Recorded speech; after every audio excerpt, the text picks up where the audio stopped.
Hello and welcome to another edition of Foreign Dispatches, the program that takes you around the world in 25 minutes. I'm Amarachi Ubani. On the program this week, Vengo como vicepresidenta ejecutiva.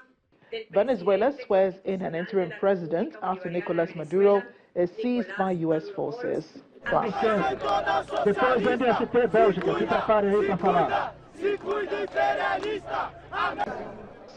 Global outrage grows as protests against U.S. strikes on Venezuela spread across several countries.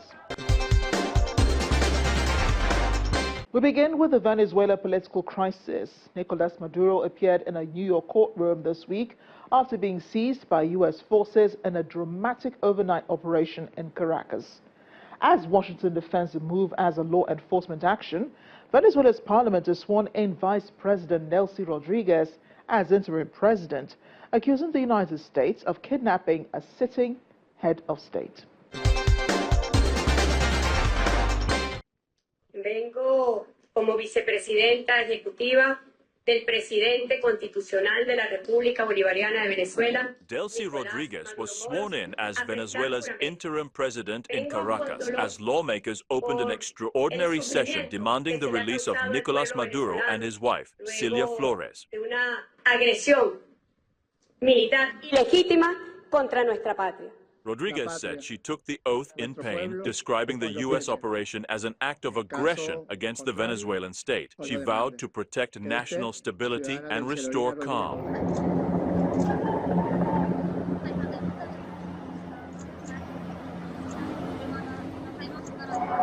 Just hours earlier in New York, Maduro appeared in court in shackles, pleading not guilty to charges of narco-terrorism, drug trafficking, and weapons offenses. During the hearing, he insisted he remains Venezuela's legitimate leader.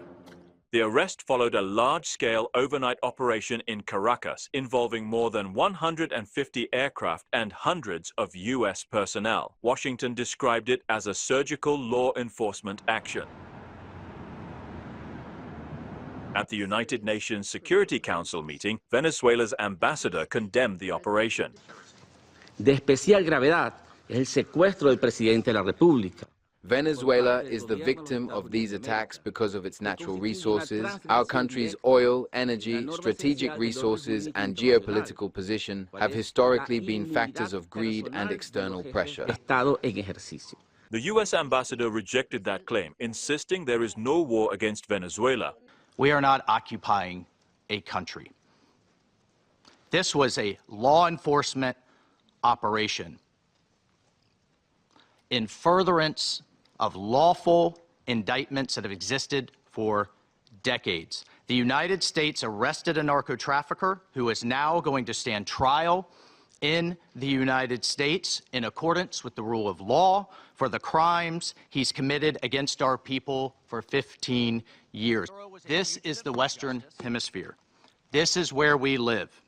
And we're not going to allow the Western Hemisphere to be used as a base of operation for our nation's adversaries and competitors and rivals of the United States. Russia's UN envoy said there was no justification for what he called U.S. crimes, while China accused Washington of bullying Venezuela. African members of the council also voiced concern, while UN officials urged restraint.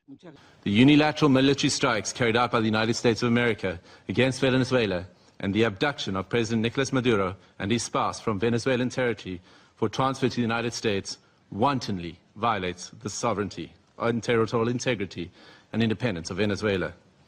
These actions are also in stark contrast to our established legal norms, reinforcing the belief that might is right and undermining diplomacy. History has repeatedly demonstrated that military invasions against sovereign states yield only instability and deepen crises. Unlawful unilateral force of this nature undermines the stability of the international order and the principle of equality among nations. Such use of force also undermines the institutional infrastructure established to regulate relations among nations. We have seen examples of these in Libya, Iraq, and countless cases in Africa where foreign interventions and interference create security crises and undermine national governance institutions cultivated through nuanced and complex national contexts. In situations as confused as complex as the one we now face, it is important to stick to principles. Respect for the UN Charter and all other applicable legal frameworks to safeguard peace and security.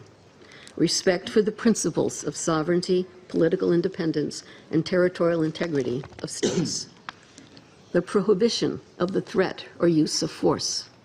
The power of the law must prevail. International law contains tools to address issues such as illicit traffic in narcotics, disputes about resources, and human rights concerns. This is the route we need to take.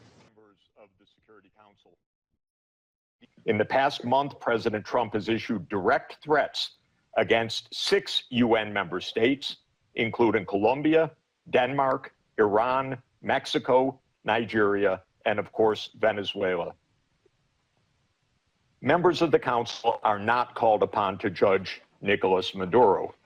They are not called upon to assess whether the recent U.S. attack and ongoing naval quarantine results in freedom or in subjugation. Members of the Council are called upon to defend international law, and specifically the UN Charter. The EU and European nations called for international law to be respected but avoided directly condemning the U.S. actions. The Venezuelan people have a right to democracy and self-determination exercised through peaceful, inclusive, and credible democratic processes, free from fear of political persecution, intimidation, or repression, and external political interference. This includes the rights of Venezuelans alone to determine their political, economic, and social future without coercion, pressure, or manipulation by external actors. No state should seek to influence political outcomes in Venezuela through the use or threat of force or through other means inconsistent with international law. Venezuela's future can be decided only by the Venezuelans. Maduro's actions created extreme levels of poverty, violent repression, and failing basic services. His regime's rule precipitated a displacement crisis affecting the whole region. The United Kingdom has long been clear that Maduro's claim to power was fraudulent. To date, Venezuela's National Electoral Council has failed to publish the full results of the July 2024 presidential elections, and independent domestic and international reports also observed significant irregularities and a lack of transparency. President, the United Kingdom wants to see a safe and peaceful transition to a legitimate government that reflects the will of the Venezuelan people. Maduro remains in U.S. custody, with his next court appearance scheduled for March. But as Venezuela enters an uncertain chapter under interim leadership, the fallout from his capture continues to ripple across the region and the international community. From Caracas to capitals across Latin America and as far away as London and Amsterdam, protests have erupted over Maduro's capture. Demonstrators accuse the U.S. president of violating international law and acting in pursuit of Venezuela's vast oil reserves.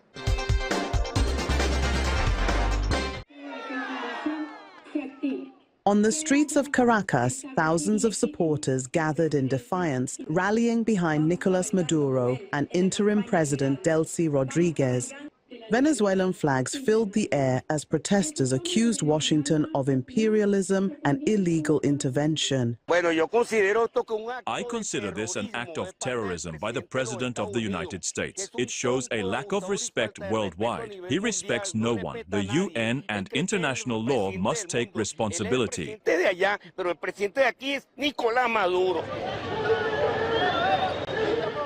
Anger over Maduro's capture has spilled far beyond Venezuela's borders. Across Latin America, demonstrations erupted in solidarity. In Brazil, protesters burned American flags outside U.S. consulates, warning that the operation was driven by oil and a return to old power politics.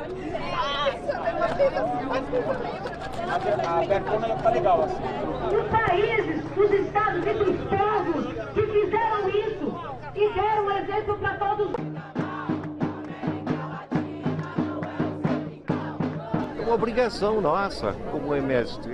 World democracy is at risk, especially in Latin America. These are our natural resources, starting with Venezuelan oil. We will not allow our continent to become a backyard of the United States.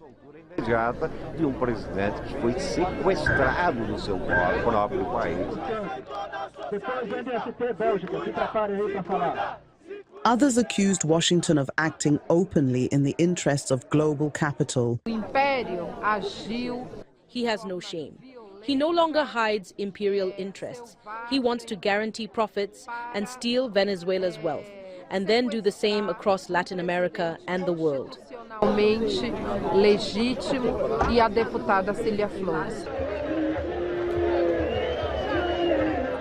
In Argentina, thousands marched through Buenos Aires, waving banners and chanting slogans as they approached the U.S. Embassy.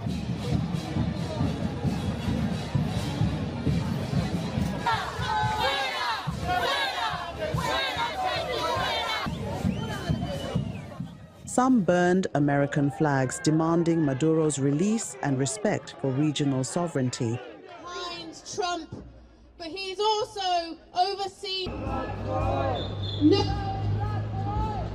Protests also reached the United States and countries across Europe. What has been done to Venezuela is outrageous. It's a flagrant, brazen and disgusting violation of the international law by the Trump administration. Not only to organize a naval blockade, which is illegal in itself, but also assassinate 80 people in order to abduct the president of the sovereign country. This is a disgrace. It should be condemned by everybody. And what we need to understand is this is part of a wider strategy from Trump. Today it's Venezuela, but he has Cuba in his sights. He has the leader of Colombia in his sights. And it's so important that we stand up for international law, because we're in a situation where what's developing is a might is right scenario. And it can't be right, and that's why we need the biggest possible movement around the world for the United Nations Charter, for international law. Despite global condemnation, President Donald Trump has defended the intervention, praising U.S. military power. He also claims Venezuelans welcomed the intervention, dismissing protests as staged. The people are saying, well, thank you.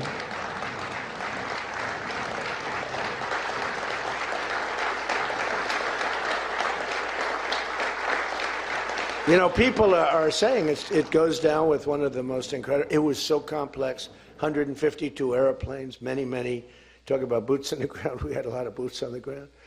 But it was amazing. And think of it, nobody was killed. And on the other side, a lot of people were killed. Unfortunately, I say that, soldiers.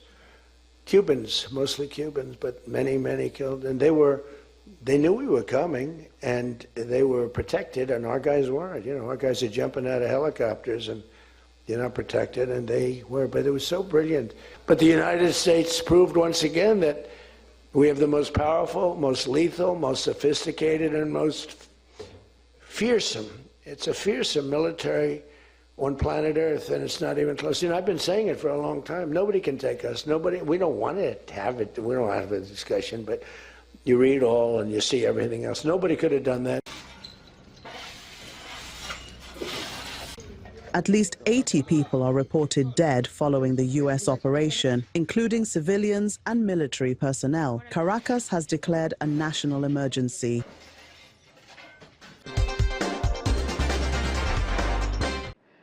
When Foreign Dispatches returns, Britain and France signal plans to deploy troops to Ukraine if a peace deal is reached. And in the Middle East, families seek refuge as winter storms batter displacement camps in Gaza and Syria. Do stay with us. Thanks for staying with us. Over to Ukraine now. Britain and France have signed a declaration of intent to deploy troops if a peace deal with Russia is reached, calling it a major step towards long-term security. However, as negotiations gather pace, the war continues to claim civilian lives, raising doubts about how close peace really is.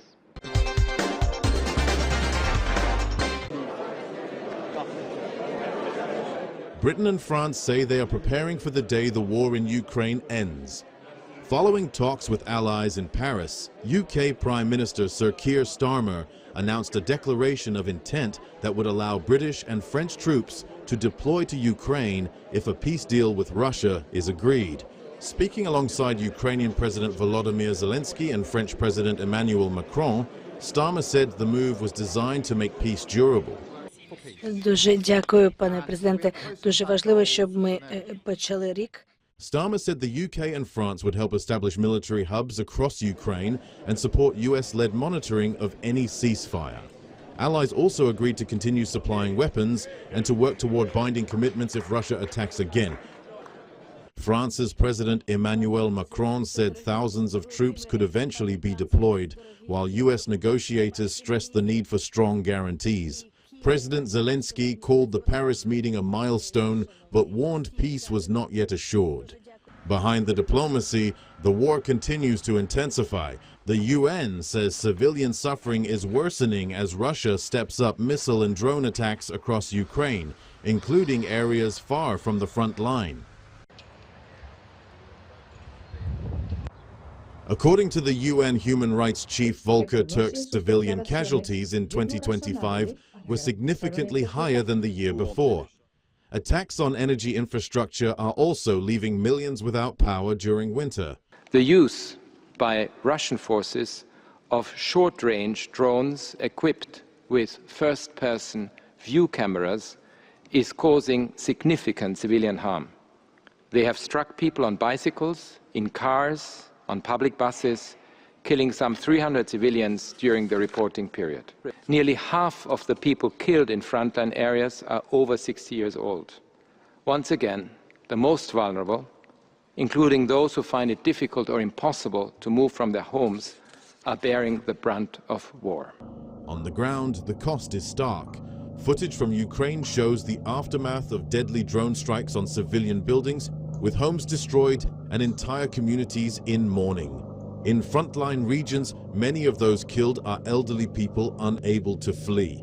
Despite growing pressure for compromise, the hardest issue remains unresolved: territory.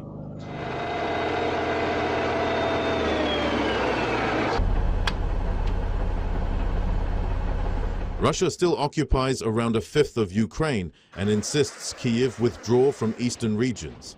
Zelensky has ruled out ceding land, though he has hinted at reciprocal withdrawals as part of a ceasefire. To the Middle East now, displaced families in northern Syria are facing another brutal winter. Heavy snowfall has swept through camps in the Aleppo countryside, damaging fragile shelters and leaving thousands exposed to freezing temperatures, as aid agencies warn of severe funding shortages.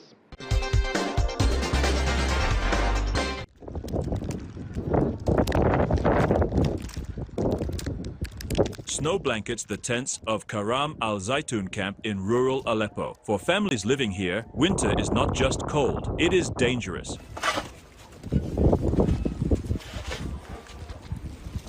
Residents spend their days shoveling snow away from thin tents, trying to stop them from collapsing and searching for ways to keep their children warm. Some people have nothing at all. Some are using plastic sheets or cardboard as blankets. Living in a tent while it's snowing is a very dire situation. Dozens of families are sheltering in the camp near Azaz after their homes were destroyed during Syria's long civil war. Many say conditions this winter are worse than before. There is no heating. The basic necessities of life are very hard to obtain. There is almost no food aid. It has been reduced by about 90%.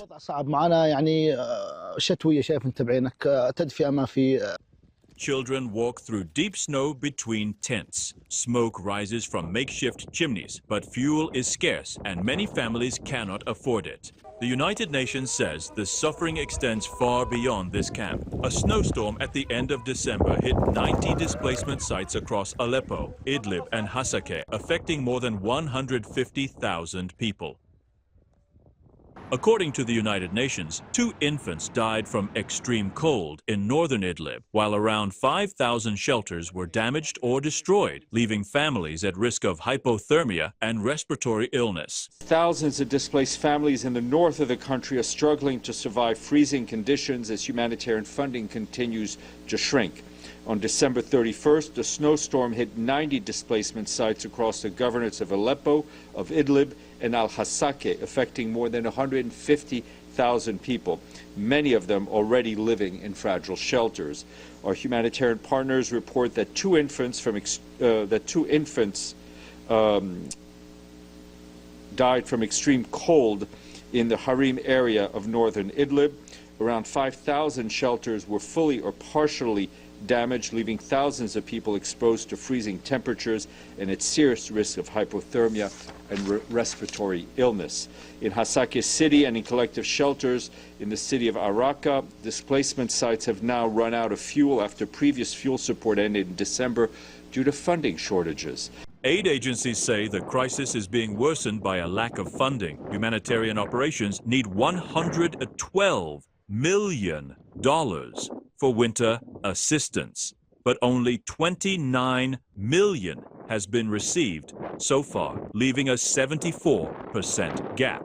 Fuel supplies have already run out in several displacement sites after support ended in December due to shortages. While some emergency aid has reached camps, the UN says it is nowhere near enough.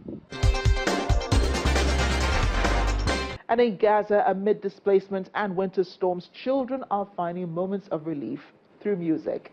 Instructors say music is helping young people cope with the trauma of war as families across the Strip continue to face harsh living conditions and deepen uncertainty about the future.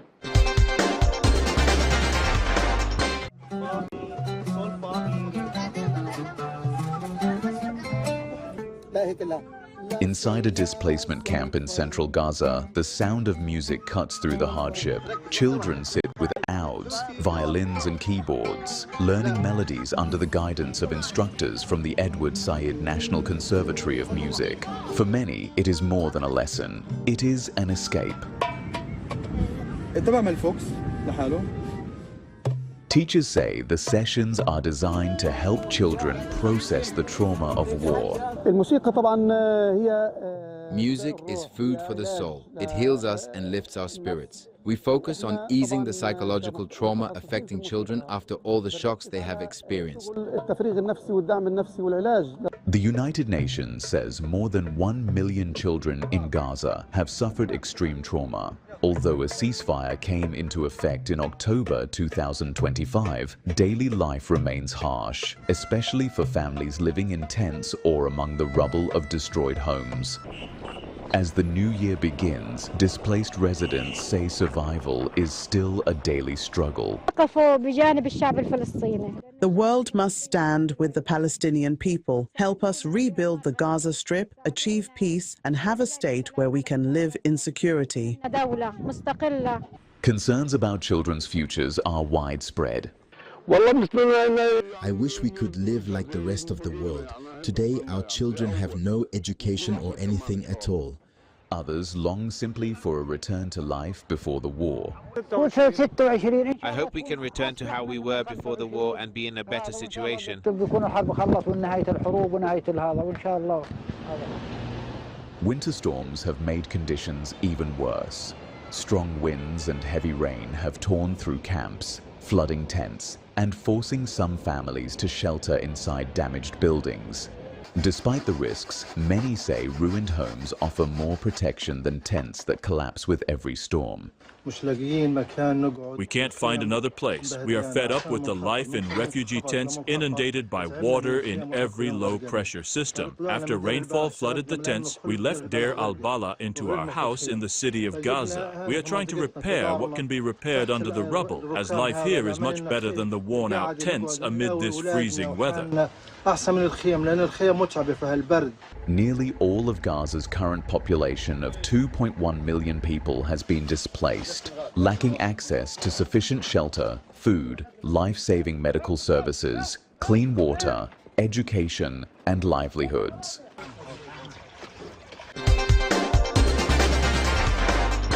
And that's the program today. Remember, you can catch all the top stories and more on channelstv.com.